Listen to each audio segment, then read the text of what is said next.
নমস্কার বন্ধুরা, স্বাগত জানাচ্ছি আমাদের আজকে বিশেষ পর্বে। যারা নিজেদের গভীরতা, সাহস এবং জ্ঞান ও দৃঢ় মানসিকতার জন্য পরিচিত, সেই এস দিয়ে নাম শুরু হওয়া জাতক ও জাতিকাদের জন্য আগামী অক্টোবর 2025 মাসটি কেমন যাবে। সামনেই আসছে উৎসবের মরশুম। দুর্গাপুজোর রেশ কাটতে না কাটতে আসছে কোজাগরী লক্ষ্মী পুজো, সকল অশুভ শক্তির বিনাশকারী দেবীর কালী পুজো এবং ধন সম্পত্তির উৎসব ধনতেরাস। এই পুজোর মাস আপনার জীবনে কী প্রভাব ফেলবে, গ্রহ নক্ষত্রের মহা সংযোগ আপনার জন্য কী বার্তা নিয়ে আসছে। এস দিয়ে নাম শুরু হওয়া মানুষদের 2025 অক্টোবর মাসের সম্পূর্ণ রাশিফল। আজ আমরা বিস্তারিত আলোচনা করব আপনার কর্মজীবন, অর্থনৈতিক অবস্থা, প্রেম, বিবাহিত জীবন এবং স্বাস্থ্য নিয়ে। কোন কোন দিকে আপনাকে বিশেষ সতর্ক থাকতে হবে এবং কোন বিশেষ প্রতিকার করলে আপনার জীবনে সকল অন্ধকার কেটে গিয়ে আলোর দিশা দেখতে পাবেন। সব কিছু জানতে ভিডিওটি শেষ পর্যন্ত অবশ্যই দেখুন। তবে এস দিয়ে নাম শুরু হওয়া মানুষদের একটা কথাই বলি, মূল আলোচনা আসার আগে আপনাদের সবাইকে জানিয়ে রাখি, আপনি যদি সম্পূর্ণ ফ্রিতে আপনার জন্মছক বিচার করাতে চান তাহলে অবশ্যই কমেন্ট করতে পারেন। আমি আপনাদের সম্পূর্ণ ফ্রিতে জন্মছক বিচার করে দেবো। তো চলুন এস দিয়ে নাম শুরু হওয়া বন্ধুরা মূল আলোচনা শুরু করি। 2025 অক্টোবরে বিস্তারিত রাশিফল। এখন আমরা জীবনের 5টি গুরুত্বপূর্ণ দিক, প্রেম, বিবাহিত জীবন, অর্থনৈতিক অবস্থা, স্বাস্থ্য এবং কর্মজীবন নিয়ে গুরুত্বপূর্ণ আলোচনা করব। 5টি বড় ভবিষ্যৎবাণী এস দিয়ে নাম শুরু হওয়া মানুষদের জন্য 2025 অক্টোবর মাসে। 1 নম্বর, প্রেম জীবন। যারা প্রেমের সম্পর্কে আছেন তাদের জন্য এই মাসটি অসাধারণ।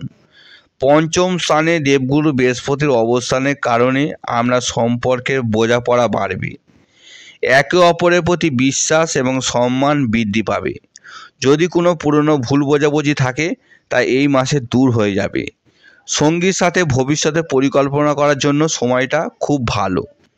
আর যারা এখনও সিঙ্গেল তাদের জীবনে বিশেষ কারোর আগমন হতে পারে। কোনো শিক্ষাক্ষেত্রে বা বন্ধুর মাধ্যমে আপনার মনের মানুষের সাথে আলাপ হওয়ার প্রবল সম্ভাবনা রয়েছে। আপনার বুদ্ধিদীপ্ত এবং আকর্ষণীয় ব্যক্তিত্ব অন্যদের আকর্ষণ করবে। তবে কোনো সম্পর্কে যাওয়ার আগে তাড়াহুড়ো করবেন না। 2 নম্বর, বিবাহিত জীবন। বিবাহিত জাতকদের জন্য এই মাসটি মিশ্র ফল দেবে। একদিকে যেমন আমরা দাম্পত্য জীবনে একে অপরের প্রতি ভালোবাসা বাড়বে, তেমনি অন্যদিকে শনি ও রাহুর অবস্থানের কারণে জীবনসঙ্গীর পরিবার বা নিজের পরিবারের সাথে কোনো বিশেষ মতবিরোধ হতে পারে। এই সময় আপনাকে খুব শান্তভাবে পরিস্থিতি সামলাতে হবে। জীবনসঙ্গীর স্বাস্থ্যের দিকে খেয়াল রাখুন, একসাথে সময় কাটান, নিজেদের মধ্যকার দূরত্ব কমিয়ে আনুন। যারা সন্তান প্রাপ্তির পরিকল্পনা করছেন তাদের জন্য বৃহস্পতির আশীর্বাদে এই মাসটি শুভ সংকেত নিয়ে আসতে পারে। মোটের উপর ধৈর্য ও পরিকল্পনা দিয়ে চললে দাম্পত্য জীবন সুখের হবে। 3 নম্বর, সবচেয়ে বড়, অর্থনৈতিক অবস্থা। অর্থনৈতিক দিক থেকে এই মাসটি আপনার জন্য খুব সাবধানে চালিত হবে। শনি ও রাহুর সংযোগের ফলে হঠাৎ করে খরচ বহুগুণ বেড়ে যেতে পারে। কোনো অপ্রয়োজনীয় জিনিস কেনা বা ঝুঁকিপূর্ণ জায়গায় বিনিয়োগ করা থেকে বিরত থাকুন। কাউকে টাকা ধার দেওয়ার আগে 10 বার ভাবুন। তবে ভালো খবর হলো, নবম স্থানে গ্রহের শুভ অবস্থানের কারণে আয়ের নতুন উৎস তৈরি হতে পারে।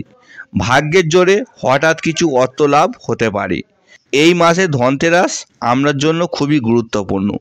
এই দিনটিতে আমরা সাধ্যমতো সোনা বা রূপো বা পিতলের কোনো কিছু জিনিস কিনুন। এটি আপনার আর্থিক অবস্থাকে মজবুত করতে সাহায্য করবে। খরচের উপর নিয়ন্ত্রণ রাখতে পারলে মাসের শেষ আপনি সঞ্চয় করতে পারবেন। 4 নম্বর, স্বাস্থ্য। স্বাস্থ্যের দিক থেকে এই মাস বিশেষ মনোযোগ দিতে হবে। কেতুর অবস্থান এবং শনি রাহুর প্রভাবের কারণে স্বাস্থ্যে কিছুটা দুর্বল থাকতে পারে। মুখ, দাঁত বা গলার কোনো সমস্যায় ভুগতে পারেন। বাইরের খাবার যতটা সম্ভব এড়িয়ে চলুন। মানসিক চাপ বা উত্তেজনা থাকতে পারে। কোনো ছোটোখাটো স্বাস্থ্য সমস্যাকে অবহেলা করবেন না। প্রয়োজনে চিকিৎসকের পরামর্শ নিন। মনে রাখবেন, স্বাস্থ্যই সম্পদ। 5 নম্বর, কর্মজীবন বা কেরিয়ার। কর্মজীবনের দিক থেকে এই মাসটি শুভ। দেবগুরুর বৃহস্পতির পূর্ণ দৃষ্টি আমরা কর্মস্থানের উপর পড়েছে। এর ফলে কর্মক্ষেত্রে আপনার জ্ঞান ও বুদ্ধির দ্বারা আপনি সকলের প্রশংসা অর্জন করবেন। যারা চাকরির পরিবর্তন করতে চাইছেন বা নতুন চাকরির খোঁজ করছেন তারা ভালো সুযোগ পাবেন। যারা ব্যবসা করছেন তাদের জন্য সময়টা ভালো, নতুন কোনো ব্যবসায়িক চুক্তি হতে পারে।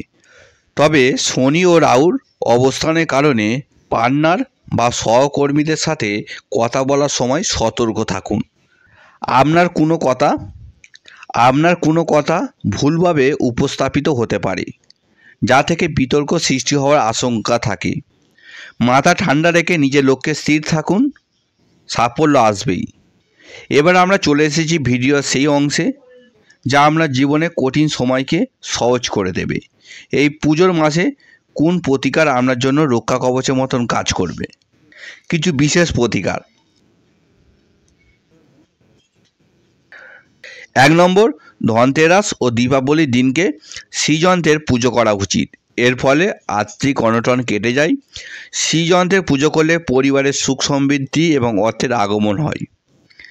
কালী পুজোর দিন সন্ধ্যার পর বটগাছের গোড়ায় 3টি সর্ষের তেলে প্রদীপ জ্বালান এবং তাতে সামান্য কালো তিল রাখুন এবং নিজের মনস্কামনা বলুন।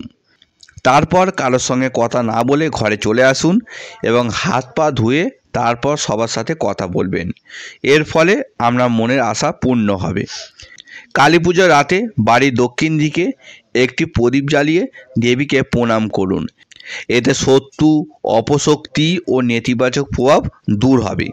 ধনতেরাসের সন্ধ্যাবেলা ধন সম্পত্তি বৃদ্ধির জন্য 13টি প্রদীপ প্রজ্বলিত করে বাড়ির প্রতিটি কোণায় রেখে দিন।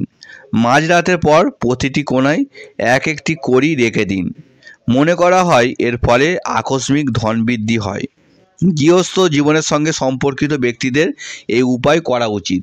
তাহলে এজ নামে বন্ধুরা, আপনারা বুঝতেই পারলেন যে অক্টোবর মাসটি আপনার জন্য কতটা গুরুত্বপূর্ণ। এই মাসটি আমরা ধৈর্য, সাহস এবং বুদ্ধিমত্তার পরীক্ষা নেবে। মাসের শুরুতে যে সুযোগ আসবে তার সৎ ব্যবহার করুন এবং মাসের দ্বিতীয়ার্ধে খুব সাবধানে চলুন। এই উৎসবের মাস আপনার জীবনে সকল বাধা দূর করার শক্তি প্রদান করুক।